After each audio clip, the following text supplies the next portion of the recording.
దానికి అమరావతి ప్రాంతం మునగడానికి వర్షం నీరు భారీగా జాతీయ రహదారి మీద రావడానికి కారణం ఏంటి అనేది కనిపెట్టేశారు. స్వయంగా మంత్రి నారాయణ గారే అక్కడికి వెళ్ళి పరిస్థితిని గమనించారు. అమరావతి మీద వైఎస్ఆర్సీపీ చేస్తున్న దుష్ప్రచారానికి చెక్ పెట్టడానికి ఆయన డైరెక్ట్గా అక్కడికి వెళ్ళడం, అక్కడ అధికారులతో కలిసి వెళ్ళారు. మొత్తానికి సమస్య ఏంటి అని తెలుసుకున్నారు. అయితే ఇందులో గ్రహించాల్సిన అంశం ఏంటి, అదే నేపథ్యంలో మొన్నటి వరకు చేసిన ప్రచారం వాస్తవానికి ఓకే, వైసీపీ దుష్ప్రచారమే చేసిందని అనుకుందాం కాసేపు. ఆ దుష్ప్రచారానికి తెలుగుదేశం పార్టీ ఫ్యాక్ట్ చెక్ పేరుతో పల్నాడు జిల్లాకు సంబంధించి అక్కడెక్కడో నీళ్లు పొంగితే అది కూడా రాజధానికి 121 కిలోమీటర్లు, చాలా స్పష్టంగా రాశారు. ఎవరికైనా డౌట్ ఉంటే ఆ రోజు పత్రికలు చూసుకోవచ్చు. 121 కిలోమీటర్ల దూరంలో పొంగిన నీళ్ళని అక్కడ ఫోటోలు తీసి ఇది మునిగింది అని చెప్పి ఫ్యాక్ట్ చెక్ లో తేలింది అన్నారు. అంటే ఇప్పుడు ఫ్యాక్ట్ చెక్ కూడా ఫ్యాక్ట్ కాదా అనేది ఒక డౌట్. అలాగే ఇక్కడ మట్టి అడ్డుపడడం వల్ల ఆ నీరు వెనక్కి తన్నేసింది కొండవీటి వాగు నుంచి వచ్చిన నీరు. అంటే కొండవీటి వాగు నుంచి వచ్చిన నీరు అనేది చాలా స్పష్టంగా అర్థమైంది. అంటే వాగు పొంగింది అని క్లారిటీ ఇచ్చినట్ట, ఫ్యాక్ట్ చెక్ లో చెప్పింది తప్పు అన్నట్ట ఏంటి? నాకైతే చాలా అనుమానాలు ఉన్నాయి. లేదు వైసీపీ చేసిన దుష్ప్రచారం కోసం నిజాలు బయట పెట్టారు. వీటన్నిటి మీద చర్చించే ప్రయత్నం చేద్దాం. సార్, వాస్తవానికి దీని గురించి మనం మాట్లాడుకున్నాం, డిబేట్ చేసాం. అప్పుడు ఇదే అంశాలు నేను లేవనెత్తాం మనం ఏంటి అనేది. ఫైనల్ గా కొండవీటి వాగు అసలు పొంగలేదు అన్నట్టుగా అప్పుడు చెప్పారు. అమరావతికి ఎలాంటి ప్రమాదం లేదు, ములగలేదని మీరు కూడా అన్నారు. సాధారణంగా ములిగితే చెప్తే తప్పే ఉంది అనేది. ఫైనల్ గా ఇప్పుడు నిజం బయట పెట్టారా? అప్పుడు నుంచి ఇప్పుడు వరకు చెప్తున్న నిజాల్లో లోపాలు ఏమన్నా ఇక్కడ బయటకు వస్తున్నాయా? ఎలా చూడాలి? ఇక్కడ ఇంటెన్షన్ అన్నటువంటిది ఇక్కడ ముఖ్యం. ఇద్దరు ఇంటెన్షన్లో వీళ్ళు అమరావతి మునిగిపోయిందని చెప్పే ప్రయత్నం వైసీపీ చేస్తుంది. అదే సందర్భం అసలేమీ మునగలేదని చెప్పే ప్రయత్నం తెలుగుదేశం కూటమి చేస్తున్నారు. అది తేడా. అవును, నిజాలు మాట్లాడుకుంటే ఏ సమస్య ఉండదు, అంతే కదా. నిజాలు కాకుండా ఎవరికి వాళ్ళ పెర్సెప్షన్ని జనం మీద రుద్దే ప్రయత్నం చేస్తున్నారు. వైసీపీ పెర్సెప్షన్లో చెప్పినట్టు అమరావతి మునిగిపోలా, అమరావతి ఏం కొట్టుకుపోలా. అమరావతిలోకి వరద నీళ్లు వస్తాయి. అదేంటి, కృష్ణ నీళ్లు కూడా కాదు, ఈ వాగుల నీళ్లు. వచ్చిన నీళ్లు కృష్ణానదిలోకి పోసేస్తారు ఎత్తిపోతల. ఈ పోయేటప్పుడు ఎట్టకపోతాయి, ఆ రోడ్ల మీద నుంచి పోతాయి, ఆ పొలాల్లో నుంచి పోతాయి. కాసేపు నీళ్లు ఉంటాయి, కాసేపటి తర్వాత పోతాయి, వర్షం తగ్గగానే పోతాయి. ఆ పోయే నీళ్లు నేరుగా ఆ ఉండవల్లి దగ్గర ఉన్నటువంటి కాలువల దగ్గరికి పోతాయి. అక్కడి నుంచి నీళ్లు తీసుకెళ్లి ఎత్తిపోతల ద్వారా కృష్ణానదిలో పోస్తారు. ఇది క్లియర్, ఇందులో మొహమాటం ఏం లేదు. ఇప్పుడు దాంట్లో జరిగిన కొన్ని లోపాలు, మొన్న ఒక పర్సన్ అక్కడ అతనే ప్రొజెక్ట్ చేశాడు. అక్కడ ఈ నీళ్లు అటు పోస్తున్నారు సరే, ఆ వచ్చే నీళ్లు అక్కడ ఒక కాలువ ఉంది, ఈ తెనాలి ఆ రోడ్లకు పోయే కాలువ ఉంటుంది. దానికి ఉన్నటువంటి ఇవేవో తేడా వచ్చినాయట, చిల్లులు పడ్డాయట ఆ గేట్లకి.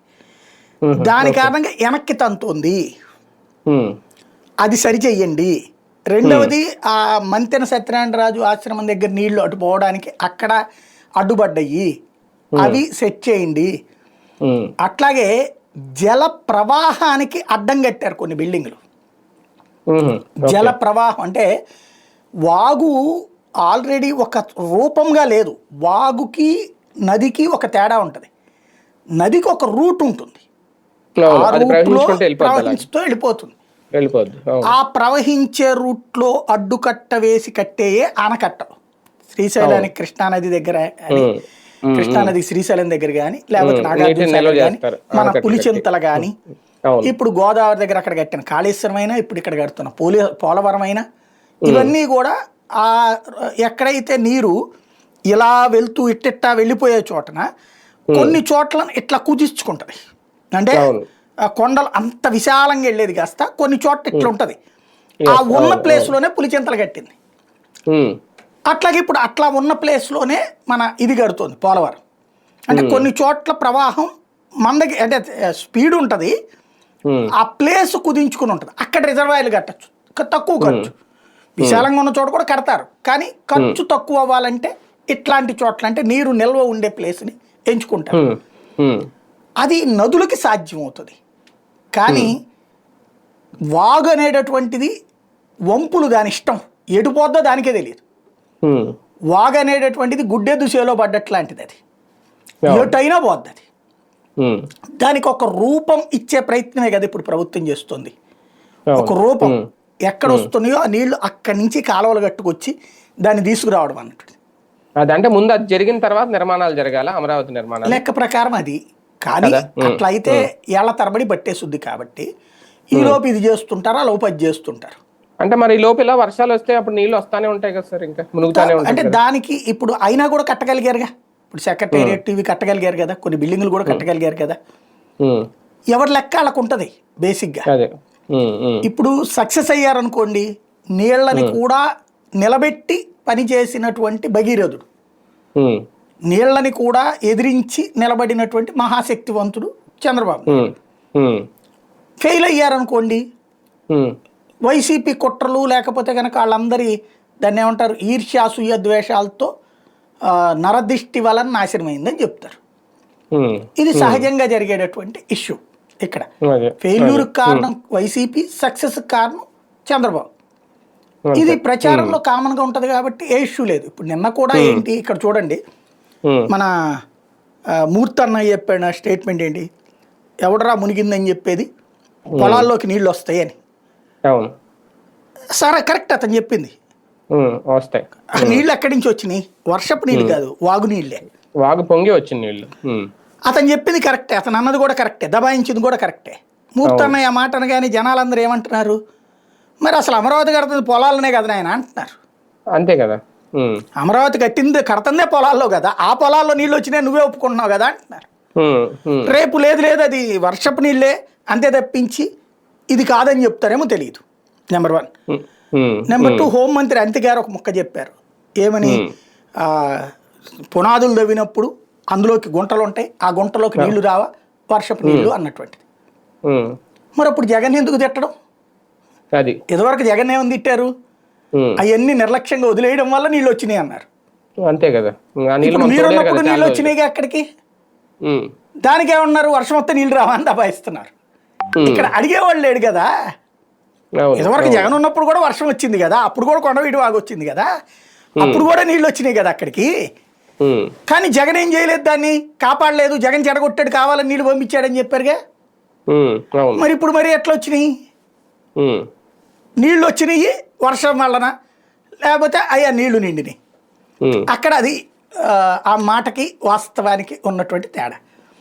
మూడవది, ఇప్పుడు నారాయణ గారు చెప్పిన పాయింట్ ఏంటి, కొండవీటి వాగు ప్రవాహానికి వెళ్ళేటటువంటి చోట్ల ఈ హైవే నిర్మాణంలో భాగంగా ఆ నీళ్ళకి అక్కడ మట్టి అడ్డుపట్టడం వల్ల Bridge నీళ్లు దగ్గర. ఎగదన్నినయి, ఉమ్, దాని కారణంగా అన్నది కరెక్ట్. అది ఎక్కడ, హైవే మీద, అవును.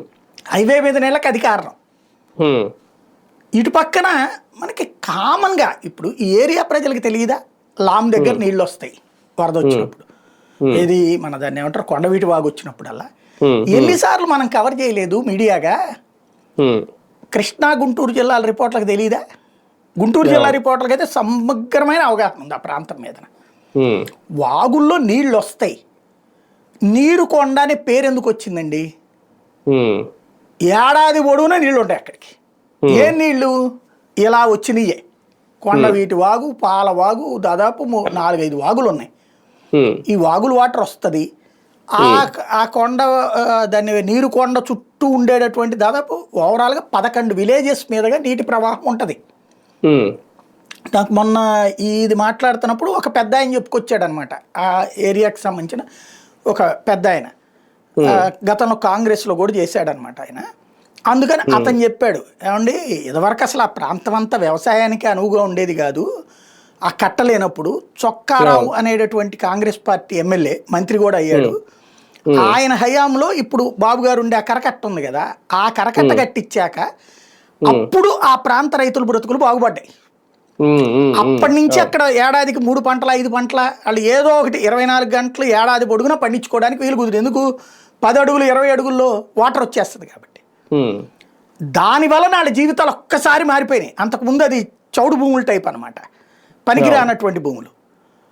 అట్లా ఎందుకంటే ఎప్పుడు నీళ్ళు ఉంటుంటే బురద ఉంటుంది కదా, అటు కృష్ణానది వరద ఇంపాక్ట్ ఇవన్నీ కూడా. పైన ఎగువ ప్రాంతంలో ఆల్మట్టిలు ఇవన్నీ కట్టడము, వాటి కారణంగా వరదలు తగ్గిపోవడం. రెండవది ఈ కరకట్ట కట్టడం వల్ల ఈ ప్రాంతం, ఈ 29 గ్రామాల ప్రాంతం ఏదైతే ఉందో సస్యశ్యామలం కావడం కావచ్చు. దాదాపు 2-3 తరాలు, ఆ చొక్కారావు తర్వాత తరాలే బాగుపడ్డాయి. కోటీశ్వరులు అయిపోయారు. వాళ్ళ పిల్లల్ని ధనవంతులుగా ఇతర రాష్ట్రాల్లో, ఇతర దేశాల్లో సెటిల్ చేయగలిగారు. వాళ్ళే అసలు భూమిని ఇచ్చింది గవర్నమెంట్కి. ఎందుకంటే ఆ తర్వాత వాళ్ళు వ్యవసాయం మానేసుకున్నారు, ఎక్కడో సెటిల్ అయ్యి ఉంటున్నారు. వాళ్ళకి సంబంధించినటువంటి భూముల్ని కౌలుకి ఇస్తుంటే ఇక్కడ కౌలు తక్కువ వస్తుంది. దానికంటే బాబు గారికి ఇస్తే కనుక హైదరాబాద్ హైటెక్ సిటీ లాగా తయారవుతుంది కదా అని ఇచ్చారు. వాళ్ళ ఆశలో తప్పు లేదు, వాళ్ళ ఆలోచనలోనూ తప్పు లేదు. జరిగిపోతుంది. ఇప్పుడు పాయింట్ అలా ఏంటంటే నీళ్లు ఆ ప్రాజెక్ట్ కట్టేదాకా ఇప్పుడు నారాయణ గారు ఏం చెప్తున్నారు, ఇది కాలువలు కడుతున్నాం, అది పూర్తి చేస్తామని చెప్తున్నారు కదా. వాళ్ళు ఆయనే చూపించారు అక్కడ నీళ్లు. ఇప్పుడు నీళ్లే లేనప్పుడు నారాయణ గారు గండి కొట్టాల్సిన పనే ఉంది. అదే కదా, నీళ్లు ఉన్నాయి కాబట్టి కారణం కొండవీటి వాగు వచ్చి ముంచలేదు. ఆ వాగు వాటర్ ప్రవాహాన్ని కంట్రోల్ చేయడం వల్లనే. బుడమేరు వాగు కూడా ముంచలేదు విజయవాడని, అది కాస్త డైవర్ట్ అవ్వడం వల్ల గండి అంతే. అదే అంటే నిర్వహణ పరమైనటువంటి లోపాలకి ఒక దబాయింపు ఉంటుంది. రెండవది ఇది ఉంటుంది. ఫస్ట్ సింపుల్ నేననే పాయింట్ ఏంటంటే నీళ్ళ అమరావతి శాంతం మునిగిపోవడం అనేది జరగదు. నెంబర్ 1. నిర్మాణం పూర్తయ్యాక మునిగితే తప్పు వాళ్ళది. ఈలోపు జరిగే వాటర్ దాని వలన అది కట్టడానికి పనికిరాదు అని మనం చెప్పడానికి వెళ్ళలేదు. ఎందుకు, అక్కడ ఉన్నది ప్రభుత్వం, ఎక్స్పర్టైజేషన్ బోల్డ్ అంతమంది ఉంటారు, ఇంజనీరింగ్ సిబ్బంది ఉంటారు. ప్రభుత్వం అనేటటువంటిది ఒక పెద్ద వ్యవస్థ, దాంట్లో మనం ఎంత పిపీలకంగా. కాబట్టి వాళ్ళు ఏదో చెప్పారు, వాళ్ళు ఓకే అండి ఇక్కడ పనికి వస్తుంది అన్నారు. వాళ్ళు ఏదో IIITనో IIT ఎక్స్పర్ట్లో వాళ్ళు కూడా వచ్చి చూశారు, ఈ పనికి వస్తాయి అన్నారు. దాన్ని వదిలేయండి, కట్టనేయండి. వాళ్ళు కట్టి అద్భుతంగా ఉండాలని కోరుకుందాం. మన రాష్ట్రానికి మంచిదే కదా, మంచి నగరం ఒకటి కొత్తగా పుడితే. అదే సందర్భంలో వీళ్ళు చెప్పేటప్పుడు కూడా దబాయించద్దు, దూషించద్దు, బెదిరించద్దు. బెదిరించే కొద్దీ మాటలు ఎక్కువ వస్తాయి. ఇప్పుడు ఎక్కడెక్కడున్నోడో కూడా తన ఫ్రెండ్ ఆ ఏరియాలో ఉంటే కనుక్కున్నాడు ఎర్ర నీళ్ళు వచ్చినాయా లేదా అనేటప్పుడు. ఎందుకు అది మాయడు? ఇప్పుడు హైకోర్టు జడ్జీలకు తెలియదా వాళ్ళు వెళ్ళేటప్పుడు కార్లు నీళ్ళలోంచి వెళ్ళియా లేదనేది? లాయర్లకు తెలియదా? ఇవన్నీ కామన్ థింగ్. నువ్వు అనాల్సిన పాయింట్ ఏంటి, అవునాయా కట్టాలి కదా, అది కన్స్ట్రక్షన్ పూర్తయ్యేదాకా జల ప్రవాహం ఉంటుంది. వాగుకి కాలువలు కడుతున్నాం, ఆ కాలువలు కట్టి తీసుకెళ్లేదో 3 చోట్ల రిజర్వాయర్లు అంటున్నాం, 3-5 చోట్ల అన్నట్టున్నారు రిజర్వాయర్లు కడతాం. అలాగే నీళ్ళని పంప్ చేయడానికి ప్లానింగ్ చేస్తున్నాం. ఎండింగ్. ఇక్కడ ఇంకొకటి ఏంటంటే వీళ్ళు ఆలోచించాల్సింది కూడా భవిష్యత్తును దృష్టిలో పెట్టుకుని వీళ్ళు రిజర్వాయర్ కడతామంటున్నారు. రిజర్వాయర్లో వాటర్ని ఎక్కడికి ఇస్తారనేది కూడా తెలుసుకోవాలి. నన్ను అడిగితే ముందే ఇప్పుడే డిసైడ్ చేసుకోవాలి. ఎందుకంటే ఇప్పుడు మామూలుగా ఒక నది దగ్గర ఉన్న రిజర్వాయర్లు, ఇప్పుడు for example Pulichintala it is a reservoir, దాంట్లో నీళ్లు గేట్లు ఎత్తితే పోద్ది. పోలవరం ఒక రిజర్వాయర్, దాన్ని ఏం చేస్తున్నాం మనం, పూర్తి కాలేదు కాబట్టి లిఫ్ట్ చేసి పట్టిసీమలో నుంచి కృష్ణానదిలో వదులుతున్నాం కాలువ ఎత్తిపోతల పథకమైంది. ఇక్కడ మీరేం చెయ్యాలా, బేసిక్గా రిజర్వాయర్ కట్టేస్తే మొదటోసారి వస్తుంది వాగునీళ్ళు నిండుతాయి, అది వాడుకోవాలిగా జనాలు. అంటే నువ్వు ఆ నీళ్ళ దగ్గర దాన్ని ఏమనాలా, డ్రింకింగ్ వాటర్ సిస్టము ఏదన్నా పెట్టి ఈ నీళ్ళని శుద్ధి చేసి చుట్టుపక్కల వాళ్ళకి నీ పేరు శాశ్వతంగా చెప్పుకుంటారు. ఇప్పటికీ ఊరు ఎక్స్పాండ్ అయిపోయింది గుంటూరు. ఒకప్పుడు గుంటూరు అంటే అదేది ఏసీ కాలేజీ దాటితే ఏముండేది కాదు, జేకేసీ కాలేజీ అదంతా కూడా ఊరి చివరి కింద లెక్క. ఇవాళ రోజున గుంటూరు వచ్చేవాడికి గోరంట్ల దాటిపోయి లామ్ దాకా గుంటూరు అయిపోయింది. ఇప్పుడు అగ్రికల్చర్ యూనివర్సిటీ ఇది వరకు ఊరి చివరినది, అదొక సపరేట్ నగరం. ఇవాళ అగ్రికల్చర్ యూనివర్సిటీ దాటి లామ్ అవన్నీ వెళ్ళిపోయినాయి కదా. కాబట్టి ఆ ఏరియాలకు మంచినీళ్ళు లేవు. ఇప్పుడు కొత్త వెంచర్లు వేసిన చోట్ల చాలా చోట్ల మంచినీళ్ళు సరఫరా లేదు. ఏదో ఇప్పుడు కొత్త పథకం వచ్చింది, కేంద్ర ప్రభుత్వం పథకం ద్వారా ఏదో రిజర్వాయర్లు కట్టి నీళ్ళు ఇస్తా ఉంటున్నారు, ఇంకా చాలా టైం పట్టేటట్టుంది. దీన్ని సెట్ చేయండి శుభ్రంగా. ఈ నీళ్ళని ఆ ఊళ్ళన్నిటికీ పంపుల్లో పట్టివ్వండి మంచినీళ్ళు. మంచి లాజిక్ కదా, ఉపయోగపడుతుంది కదా, ఇద్దరికి ఉపయోగం. అమరావతి వాళ్ళ చుట్టుపక్కల ఊళ్ళు బాగుపడ్డట్టు కదా. మంచినీటి సరఫరా పైపుల ద్వారా ఇచ్చేటటువంటి వసతి. ఇప్పుడేంటి బోర్ల మీద బతుకుతున్నారు చాలా చోట్ల అక్కడ.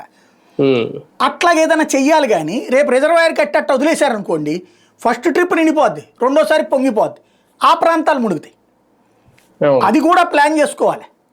అప్పుడు కొత్త ప్రాంతాలు మునిగితే మళ్ళీ అప్పుడు దబాయిద్దామంటే కుదరదు. మొదట్లో దబాయింపు బాగుంటుంది, రోజు పోయేందుకు దబాయింపు అనేటటువంటిది తిరుగుబాటుకి కారణమవుతుంది. ఇప్పుడు దేని వల్ల వచ్చింది అనేటటువంటిది జనాలకు అనవసరం. ఇప్పుడు నీరుకొండ దగ్గర నీళ్లు ఉన్నాయా లేవా, పొలాల్లో నీళ్లు ఉన్నాయా లేవా, పొలాల్లో నీళ్లు ఉంటాయి అన్నారనుకోండి, అప్పుడు ఇంక ప్రభుత్వాలు ఎందుకు?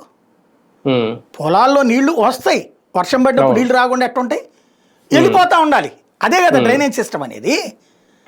మన మన చుట్టుపక్కల ఉన్న ఊళ్ళల్లో ఇప్పుడు దేశం అంతా వ్యవసాయం చేయరా, ఆంధ్ర తెలంగాణలో ఆడ పొలాల్లో నీళ్లు నిలబడిపోతాయా? వర్షం వచ్చాక డ్రైన్ సిస్టంలోకి నీళ్లు వెళ్ళిపోతాయి. డ్రైన్ నుంచి కాలువలోకి, కాలువలో నుంచి నదిలోకి, నదిలో నుంచి సముద్రంలోకి. ఇది కామన్. నీరు ఎప్పుడు వచ్చింది ఉండదు. నీరు నిల్వ ఉంటే కనుక కుళ్ళిపోతాయి, పొలాలు సర్వనాశనం అయిపోతాయి. కాబట్టి అక్కడ నీళ్లు వారం రోజుల దాకా ఉన్నాయి అంటే కారణం ఇదనినే ఆయన అర్జెంటుగా చేశారు. వస్తే నాకు సంతోషం అనిపించింది. ఎందుకంటే మాకు కూడా 10-11 రోజుల పాటు విజయవాడలో వరదలు ఉంటే చివరికి ఈయన వచ్చి రోడ్లను గండి కొట్టాక పోయినాయి నీళ్లు. ఆ నున్న దగ్గర హైవే కొట్టాడు ఆయన, ఇదే నున్న రోడ్డు, మెయిన్ రోడ్డు, అది కొట్టాక నీళ్ళు అడి పోయి బతికేసేవాం. కాబట్టి ఇప్పుడు కూడా మంచి పని చేశాడు ఆయన. అసలు ఆయన మొదటి రోజు నీళ్ళు ఉంటే ఈ గొడవ ఉండేది కాదేమో. వర్షం పడుతున్నప్పుడే చూసుకోవాలి పైన. ఓవరాల్గా ఒక ప్లానింగ్, సమగ్ర ప్రణాళిక ఉండాలండి. ఎంతసేపటికి మీడియా మిస్ఇన్ఫర్మేషన్, బోత్ సైడ్స్, ఒకళ్ళ దాంట్లో నేను both sides misinformation plus both sides దబాయించేస్తున్నారు. అంటే టీడీపీ కూడా కవర్ చేసుకునే ప్రయత్నంలో వీళ్ళ మధ్యన ప్రతిదానికి ఫ్యాక్ట్ చెక్ అని చెప్పి ఒకటి రిలీజ్ చేస్తున్నారు సోషల్ మీడియాలో, మీరు చూసే ఉంటారు. దాని ఆధారంగానే వీళ్ళు కూడా వార్తలు రాసేస్తున్నారు తర్వాత, ఇలాగంటే ఇలాగ. అక్కడ కూడా మిస్ మ్యాచ్ అవుతుందా సార్? అంటే అది కూడా ఆ ఫ్యాక్ట్ చెక్ లో కూడా ఫ్యాక్ట్ ఏంటనేది చెప్పలేకపోతున్నారా మరి? సర్టిఫికెట్లు fact check, TDP fact check చేశారు వాళ్ళు క్లియర్ గా. మనం కూడా ఇప్పుడు వైసీపీ ఫ్యాక్ట్ చెక్, లేకపోతే బీజేపీ ఫ్యాక్ట్ చెక్, లేకపోతే మన ఛానల్ పేరుతో ఫ్యాక్ట్ చెక్ పెట్టేసి మనం కూడా స్టాంప్ వేసి అంటే అయిపోతుందా? ఫేక్ అని ఇలా రౌండ్ సీలేసి ముద్ర కూడా వేస్తున్నారు. ఇదొక ఆట. ఇది చాలా రోజుల నుంచి నేను అబ్జర్వ్ చేస్తున్నా, నడుస్తూ ఉంటుంది. అదొక ఇప్పుడు ఏమైపోయిందంటే సోషల్ మీడియా రాకముందు పేపర్లోడు, టీవీ వాడు చెప్పేదే నిజం, ఆ లోకలోడికి మాత్రమే నిజాలు తెలిసినా ఎవడు మాట్లాడేవాడు కాదు. ఇప్పుడు ఎక్కడో ఎందుకండి, రాష్ట్ర విభజన అప్పుడు ఏం చెప్పారు మనకి ఆంధ్ర వాళ్ళకి, మనం దోచుకోవడం ఏంది అట్టుట్ అన్నారా నాయకులు అందరూ? మళ్ళీ దోచుకున్నామని చెప్పి సర్టిఫికెట్ ఇచ్చి అక్కడ రాష్ట్ర విభజనకి రాసి ఇచ్చి వచ్చారా? మరి దోచుకున్న రాష్ట్రమేమో పేదరికంలో ఉండటం ఏంటి, దోపిడీకి గురైన రాష్ట్రమేమో మిగులు బడ్జెట్లో ఉండటం ఏంటి? ఎవడన్నా ఇవాళ దాకా వాగుతామో మనం, నాలాంటి తెప్పించి నోటి దోల కొద్దీ మాట్లాడితే అది వ్యతిరేకంగా మాట్లాడినట్టు. అంటే మన రాష్ట్ర పరువు తీశారు కదా ఎదవలందరూ కలిసి, ప్రజాప్రతినిధులు అయ్యి. ఆడు దోస్తున్నాడంటే అవునని చెప్పి సర్టిఫికెట్ ఇచ్చి వచ్చి, లెటర్లు రాసి ఇచ్చి వచ్చి రాష్ట్ర విభజనకు ఒప్పుకుని వచ్చిన వాళ్ళు ఎవరు? అన్ని పార్టీలు తెలాపాపం తలా పిడికిడు కదా అయిపోయింది. విడిపోయిన తర్వాత ఎందుకు లోటు వచ్చిందిరా అని నేను అడిగితే ఆ రోజు సమాధానం లేదు ఎవరి దగ్గర. ప్లస్ ఈ రోజు వరకు విడిపోయిన రాష్ట్రానికి సంబంధించి ఏమన్నా చేస్తున్నామా? ఇవాళకి కూడా నేను అడుగుతున్నాను, ఇంత నిజాయితీగా, ఇంత అద్భుతంగా, ఇంత గొప్పగా, ఇంత రాష్ట్ర ప్రయోజనాల కోసం వాడు ఎదవా వీడెదవా అని చెప్పి రాస్తున్నటువంటి మహానుభావులందరూ, అయ్యా మన ఎమ్మెల్యేలు, మన ఎంపీలు, మన రాజకీయ నాయకులు, మన రాష్ట్రాన్ని పరిపాలించే లేదా మన రాష్ట్రంలో మహానుభావులుగా చలామణి అవుతున్న వాళ్ళందరి వ్యాపారాల హెడ్ క్వార్టర్లు ఎక్కడున్నాయి, వాళ్ళ ఆస్తులు ఎక్కడున్నాయి? ఆస్తులు నమ్మి ఇక్కడ పెట్టమని చెప్పను, వాళ్ళ వ్యాపార హెడ్ క్వార్టర్లు ఎందుకు పెట్టరయ్యా మన రాష్ట్రంలో? ఇప్పటికి కూడా తమిళనాడులో, బెంగళూరులో, చెన్నైలో ఎందుకుంటాయ్యా వాళ్ళవి? దానివల్ల అక్కడ పన్నులు కడుతున్నారు కదయ్యా. మన రాష్ట్రం మీద ప్రేమ ఉంటే మన ఎమ్మెల్యే గారు, మన ఎంపీ గారు, మన మంత్రి గారు, మన ముఖ్యమంత్రి గారు, మన ప్రతిపక్ష నాయకుడు గారు వీళ్ళ వ్యాపారాల హెడ్ క్వార్టర్లు ఇక్కడ పెడితే మనకు కదయ్యా డబ్బులు వచ్చేది. వందలు కాదు కదయ్యా, వేల కోట్లు కదా వీళ్ళు కడుతున్న డబ్బులు. అవన్నీ ఇక్కడికి వచ్చేస్తే మనం భారీ పరిశ్రమలు ఆహ్వానించాల్సిన అవసరమే ఉండదు. ఒక రకంగా అది అవన్నీ వస్తే అది మరి ఇంకేంటయ్యా, హెడ్ క్వార్టర్ వస్తే అక్కడెక్కడో హైదరాబాద్లో కూర్చుని చెన్నైలో ఉద్యోగం చేసుకోవడం ఏందా? మనమే ఇళ్ళు ఆడ కూర్చున్నాం కదా వాళ్ళ ఆఫీసుల్లో. మన రాష్ట్రంలోనే వచ్చి మన అమ్మ నాన్న, మన తాత ముత్తాత, మన వాళ్ళ దగ్గర కూర్చుంటాం కదా, బ్రతుకులు మెరుగుపడతాయి కదా, మన కుటుంబాలకి దగ్గర అవుతాం కదా, బంధువులకి దగ్గర అవుతాం కదా. ఎందుకు ఆలోచించరయ్యా మహానుభావులారా? రాష్ట్ర ప్రయోజనం అంటే నేను చెప్తున్నా, మొట్టమొదట తెగించి వచ్చినోడిని నేను, దానివల్ల నానా తిప్పలు పడ్డోడిని నేను. ఏది రాష్ట్రంలో కొత్త తొలి న్యూస్ ఛానల్ అని చెప్పేసి వచ్చాను. వచ్చి ఏం సాధించామయ్యా అంటే ఇవాళకి కూడా ఆ మీడియా సిటీ అనేది ఎక్కడుందో తెలియదు, మీడియా ఇక్కడికి రాదు. ఈ అంతే ఆంధ్రప్రదేశ్ ప్రయోజనాల కోసం పనిచేస్తున్నామని చెప్పే మీడియా హెడ్ క్వార్టర్లు అన్నీ హైదరాబాద్లోనే. అది ఏంది ఇంకా వీళ్ళు వాళ్ళు చూడండి, నిజంగా తెలంగాణ వాళ్ళకి హ్యాట్స్ ఆఫ్ చెప్పాలి. తెలంగాణ ఛానల్ తెలంగాణలోనే ఉన్నాయి, ఆంధ్రాలో ఉన్నాయా? అలాగే అక్కడ ఆంధ్ర ఛానళ్ళని కూడా వాళ్ళు కంట్రోల్ చేస్తున్నారు. అక్కడ బ్యాలెన్స్ నడుస్తుంది మీడియా కవరేజ్లో, ఇక్కడ బ్యాలెన్స్ లేదు. అక్కడ ఇంత దబాయింపు లేదు, అక్కడ ఇప్పుడిప్పుడే బిగిన్ అవుతోంది పెంట. కానీ అక్కడ 10 to 20% ఉంది. ఎందుకంటే అక్కడ తిరగబడతారనే భయం ఉంది. మన దగ్గర వచ్చేటప్పటికి నిజం మీద తిరగబడుతున్నారు, అబద్ధాన్ని అసూగా అల్లుతున్నారు. మన దరిద్రం వల్ల ఏంటంటే బాగుపడాలి మనం అంటే నిజాయితీగా మాట్లాడుకోవాలి.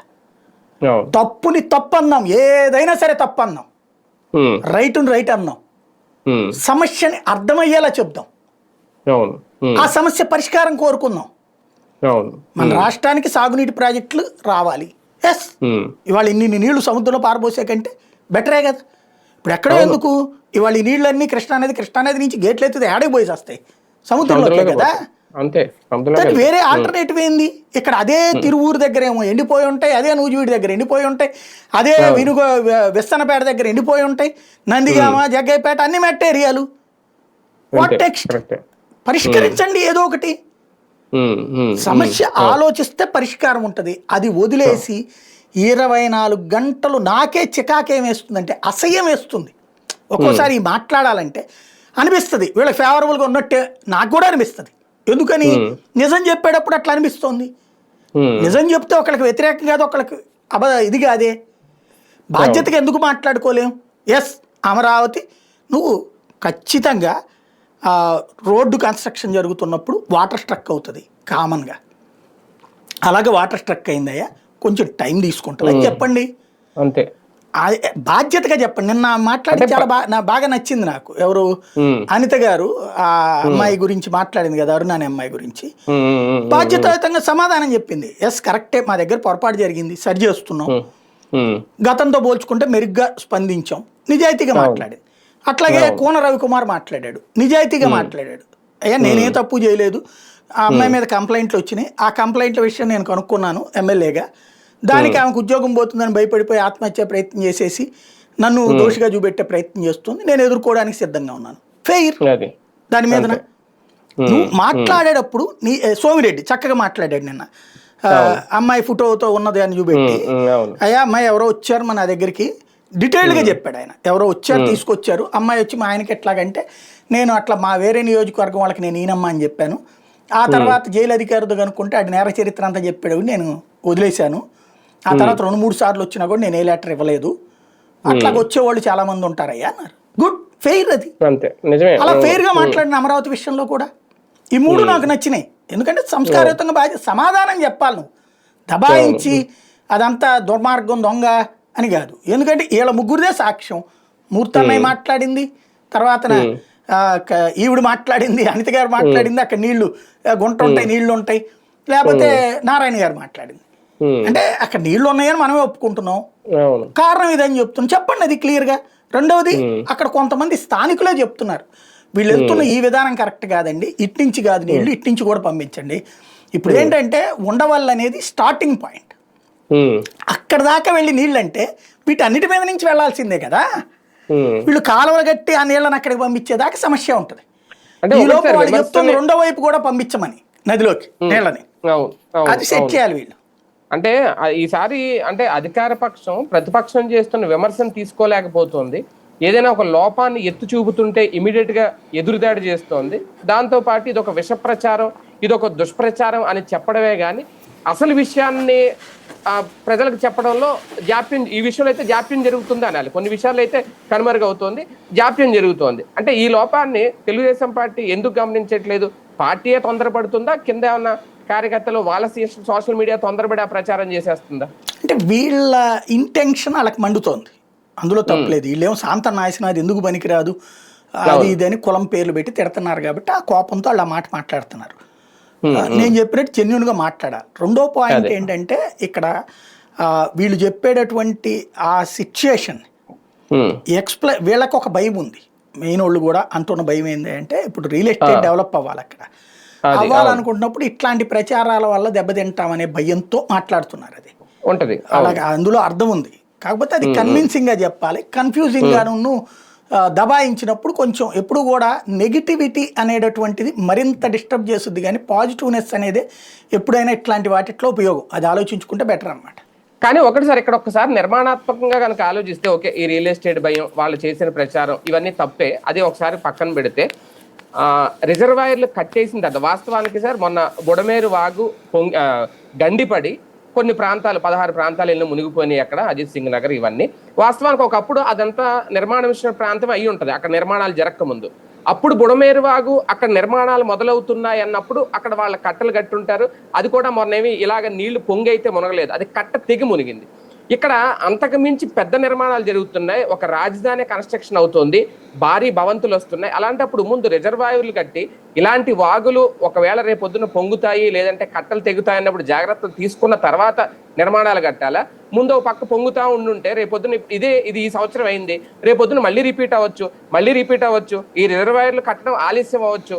అప్పటి వరకు ఇలా చెప్పుకుంటానే ఉంటారా? నిర్మాణాత్మకంగా ఆలోచిస్తే అసలు ఇక్కడ జరగాల్సింది ఏంటి?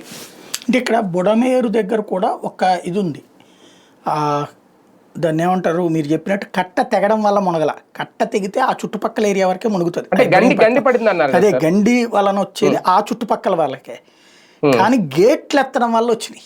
అవును, గేట్లు ఎత్తడం వల్ల సింగనగర్ మీద పడ్డాయి. లేకపోతే గేట్లు ఎత్తకపోతే సింగనగర్కి రాదు వాటర్. అది గేట్లు మూసేసి చాలా ఏళ్ళయింది, అప్పటి నుంచి రాలా. అది మళ్ళీ గేట్లు ఎత్తడం వల్ల వచ్చింది. గండి కొడితే పడితే అక్కడ వరకే ఉంటది. గేట్లు ఇటు ఎత్తకూడదు, నదిలోకి ఎత్తాలి. నది ఎక్కువ నీళ్లు ఉండేటప్పటికి గేట్లు ఇటు ఎత్తారు. ఎత్తిన దాంట్లో ఆ రోజు లోపం వల్ల ఏంటంటే ప్రజలకి సమాచారం ఇవ్వకపోవడం, ప్రజల్ని లిఫ్ట్ చేయకపోవడం అక్కడి నుంచి. అది ఇరిగేషన్ రాత్రి ఏదో నిర్ణయం తీసుకున్నారు. రాత్రి నిర్ణయం ఎట్లా అవుతుంది? అది సాయంత్రం 5ంటికి తీశారు, రెండో రోజు పొద్దునికి సింగనగర్ అవన్నీ మునిగినాయి. రాత్రికి నువ్వు గేట్లు ఎత్తినప్పుడు మైక్ పెట్టి అనౌన్స్ చేసిన మొన్న చేశారు. అంటే ఈ లోపల సమాచారం రాలేదు కదా వాళ్ళందరూ. అదే చెప్పేది, అలా చెయ్యకుండా మోసం చేశారు పబ్లిక్ ని. అది వేరు. ఇక్కడ వచ్చేటప్పటికి ఒకటి, ఈ కాలువలు కట్టేదాకా పనులు ఆపడం అసాధ్యం. ఎందుకంటే కాలువలు కట్టడం పూర్తవ్వాలంటే కనీసం నాకు తెలిసి 2 ఏళ్ళు పడుతుంది. ఇప్పుడు ఇవాళ అక్కడ ఉన్నటువంటి ఆ నీరు కొండ నీళ్ల దగ్గర నుంచి పొలాల్లో ఉన్న నీళ్ళన్నింటినీ మళ్ళీ రేపు పైపుల ద్వారా అటుకు పంపించుకోవాలా. ఇది మళ్ళీ ఉండవల్లి దగ్గర ఉన్నటువంటి వాటర్లోకి పూసి ఆ కాలంలోకి దాని నుంచి కృష్ణానదిలోకి పంప్ చేయాల్సింది ఖచ్చితంగా. అది కొంత టైం తీసుకుంటది. ఈ లోపు ఇక్కడ మట్టి కొంచెం బురదగా ఉంటది, ఈ కొంచెం ఎండాలి. ఈ లోపు మళ్ళీ వర్షాలు రావని ఏం లేదు కదా. వాస్తవంగా ఈ నెల దాన్ని ఏమంటారు, సెప్టెంబర్ అక్టోబర్ దాకా ఈ ప్రాబ్లం ఉంటుంది, వర్షాకాలం వరకు. వర్షాకాలం అయ్యాక భూమి ఎండుతుంది, అప్పుడు పనులు చేసుకోవచ్చు వీళ్ళు, అప్పుడు పనులు ప్రారంభించవచ్చు. ఆ తర్వాత నుంచి అక్టోబరు, నవంబరు, డిసెంబరు, జనవరి, ఫిబ్రవరి, మార్చి, ఏప్రిల్ వరకు ఓకే, 6 నెలల్లో ఎంతవరకు కట్టగలిగితే అంతవరకు వెళ్తారు. ఆ కట్టేది రేపు మళ్ళీ వాటర్ వల్ల పోకుండా చూసుకోవాలి వీళ్ళు. కాబట్టి ఉంటాయి, అందుకు సిద్ధపడి ఆ వాటర్కి ఇది ఎగిరిపోకుండా జాగ్రత్తగా స్ట్రాంగ్గా కట్టాలి. 1 ఇంచు కట్టాలనుకుంటే 3 ఇంచులు కట్టండి, 3 ఇంచులు కట్టాలనుకుంటే 6 ఇంచులు కట్టండి. అవసరం ఎంత అనుకుంటే అంతకి డబుల్ కట్టండి. రెండవది ఏంటంటే ఒకటే ప్లానింగ్ వద్దు, 2 ప్లాన్స్ పెట్టుకోండి, ప్లాన్ ఏ, ప్లాన్ బి. ఎందుకంటే వాగుల నీళ్ళు అనేటటువంటిది ప్రమాదకరమైన, వాటిని అంచనా వేయలేం, ఉన్నట్టుండి టర్న్ అయిపోతాయి. నాకు బాగా గుర్తు, మధ్యన ఫ్రెండ్ వాళ్ళతో కలిసి మామిడి తోటల దగ్గరికి వెళ్ళాం, కొంచెం నూజివీడి దగ్గర. వెళ్ళేటప్పుడు వాటరు కొద్దిగా ఏది బండి వేసుకుని వెళ్ళిపోయాం, వచ్చేటప్పుడు చూస్తే దిగడానికి లేదు, దాదాపుగా పీకల్లోకి వచ్చేసినాయి వాటర్, ఉంచుండిపోవాల్సి వచ్చింది. అట్లాంటి ప్రాబ్లం ఉంటుంది. వాగు ఉన్నట్టుండి పొంగుతుంది, వాగు నీళ్లు వర్షం వస్తేనే పొంగాలని కూడా లేదు, ఎక్కడో ఆ వాగు పరివాహక ప్రాంతాలు ఎక్కడో వచ్చే వాటర్ ఇక్కడికి వచ్చేస్తాయి. కాబట్టి దానికి ఆల్టర్నేటివ్ అనేటటువంటిది అందరూ చెప్తున్నది కూడా. బాబు గారిని ఎవరూ విభేదించట్లేదు, ద్వేషించట్లేదు. సరే వైసీపీ వాళ్ళని వదిలేద్దాం, మిగతా వాళ్ళందరూ కూడా ఆయన పాజిటివ్గా ఉండేవాళ్ళు కూడా కోరుకుంటోంది ఆ ఇరిగేషన్ వాళ్ళతో కూర్చుని స్పష్టమైన ప్రణాళికను తయారు చేయండి. ఒకటి కాదు 2 ఆల్టర్నేటివ్స్ చూడండి. ఒకటి రిజర్వాయర్స్ ఆల్టర్నేటివ్ అన్నారు, రెండవది కాలువలు అంటున్నారు, మూడవది ఆ నీళ్ల సప్లై అంటున్నారు. ఇదంతా ఒకటే దాంతో ముడిపడి ఉన్నాయి. ఇవి కాకుండా నీళ్ళని కృష్ణానదిలోకి పంపించేటప్పుడు, ఫర్ ఎగ్జాంపుల్ రేపు కృష్ణానది మొన్నటిసారి వచ్చినట్టే వస్తుందండి. కృష్ణానది 12 అడుగులు నీళ్లు అనేటటువంటిది ఎప్పుడు నిల్వ ఉంటుంది. బట్ ఓవరాల్గా ఆ ప్రకాశం బ్యారేజీ లెక్క చూసుకున్నప్పుడు 24-25 అడుగులో ఉంటుంది. 150 ఏళ్ల క్రితం వచ్చినటువంటి వరదల్లో ఎంత వచ్చిందో దానికంటే 1 ఇంచ్ ఎక్కువ కట్టారు బ్యారేజీ. ప్రకాశం 2 ఇంచులో 3 ఇంచులో ఎక్కువ కట్టారు. మొన్న రోసయ్య గారు ఉన్నప్పుడు వచ్చినప్పుడు ప్రకాశం బ్యారేజీకి సరిగ్గా చెప్పాలంటే ఒక చిన్న కర్ర ఈ సైజు కర్రతో టచ్ చేయొచ్చు అక్కడికి వచ్చిన వాటర్ ప్రకాశం బ్యారేజీకి. అప్పుడు 20 రోజులో 25 రోజులో కదా జాగ్రత్తగా ఫ్లోని మేనేజ్ చేసుకుంటూ కింద ఎప్పటికప్పుడు ప్రకాశం బ్యారేజీని ఖాళీగా వదిలేసేవాళ్ళు. ఖాళీగా వదిలితే పొద్దున కాలం నీళ్ళు నిలబడి అప్పుడే కదా కర్నూలు కూడా వెనక్కి కొట్టింది దెబ్బ. కర్నూలు మునిగింది కూడా అప్పుడే కదా. అప్పుడు రోజు చూసాం అసలు ఆ పాములు, తేళ్ళు, పురుగులు. అబ్బో అసలు ఆ రోడ్డు చూస్తే ఆ బాలీవుడ్ వాళ్ళ సినిమా ఉన్నట్టుండేది. అంత దారుణంగా ఉండేది ఆ ప్లేస్ అంతా కూడా. అలాంటి సిచ్యుయేషన్స్ చూసాం అక్కడ. చూసినటువంటి వాళ్ళం ఆ నీటి ప్రవాహపు ఇంపాక్ట్ తెలుసు. కాబట్టి ఇప్పుడు మొన్న మళ్ళీ వచ్చింది అదే కదా, నందిగామ దగ్గర అన్ని నీళ్లు రోడ్ల మీదకి రావడం అనేటటువంటిది మళ్ళీ ఆ తరహా వచ్చింది. అంటే ఈ ఆల్మట్టి కట్టే కంట్రోల్ అయిపోయింది అనుకుంటే ఉన్నట్టుండి క్లౌడ్ బరస్ట్లు అయ్యి వస్తున్నాయి వాటర్. కాబట్టి అప్పుడు మొన్నటిసారి వచ్చినప్పుడే కదా చంద్రబాబు గారి ఇల్లు ఇది బ్యాక్ సైడ్ది అవి మునిగిని ఏది మంత్రి సత్యనారాయణ రాజు గారి ఇవన్నీ కూడా దానివల్లే కదా సింగనగర్లో వెనక్కి తన్నాల్సి వచ్చింది. ఇప్పుడు ఇక్కడ కట్టాల్సింది ఏంటంటే ఇప్పుడు మాకు అక్కడది ఏమైంది విజయవాడది బుడమేరు వాటర్ ఇప్పుడు నది ఇట్లాగుంటుందండి. నది మామూలుగా ఇంత ఉంటుంది, నది ఎంత ఉండే నది ప్రవాహం ఇక్కడే ఉంటుంది, ఇది లెవెల్. అయితే ఈ కట్టిన ఆ పోలవరం కాలువలనే కదా బుడమేరు కింద కన్వర్ట్ చేసింది. దాన్ని ఏం చేశారు, ఇక్కడ తెచ్చారు మధ్యలో, ఇక్కడ తెచ్చి ఇక్కడ వదులుతున్నారు. ఎందుకు, ప్రవాహం ఇక్కడ దాకే ఉంది కదా అని. దాదాపుగా ఏళ్ల తరబడి ఇట్లాగే ఉంటుంటుంది. కానీ ఈ స్థాయికి వచ్చినప్పుడు ఏమైంది, ఈ నీళ్లు ఇక్కడ పోయాలంటే ఇక్కడ దాకా వచ్చేసింది నీళ్లు, ఇక్కడే పోయాలి ఈ బుడమేరు నీళ్లు. కుదరకి వెనక్కి దన్నితే విజయవాడ 2.5 లక్షల జీవితాలు ఇవాళకి కోలుకోలేదని మేమందరం. ఇవాళ నా ఇల్లు రిపేర్ చేయించాలంటే 10-15 లక్షలు ఖర్చు. ఓపిక లేక వదిలేసి నేను అంత డబ్బులు ఎడదగలేస్తాంలే అనేసి. అంత పరిస్థితి ఉందంటే అన్ని సామాన్ల నష్టం కానీ, ఆ ఇంటికి నష్టం కానీ, అదేమంటాము ఆ చెక్కలతో చేయించే అన్ని అసలు అట్లా ముట్టుకుంటే ఊడొచ్చేసినాయి తలుపులతో సహా అన్ని కూడా సర్వనాశనం.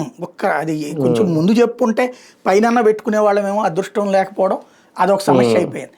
జీవితాలు ఒక్కసారిగా వీధిని పడ్డటువంటి అయిపోలేదు. కాబట్టి రేపు ఇక్కడ అట్లా కాకూడదు. ఇక్కడ ఏం చేయాలి, మీరు ఆ పైనకి వెళ్ళేటట్టు ఉండాలి. రేపు కట్టని కూడా కృష్ణానది కట్టని దానికంటే పైకి లేపాలి. ఇప్పుడున్న దానికి పైకి లేపితే ఆ వెనకాల ఇళ్ళన్నీ కిందకి వెళ్తాయి. మరి అవి పైన ఇంకో ఫ్లోర్ వేసుకుంటారా? అసలు అటు ఉండకూడదు లెక్క ప్రకారం అయితే.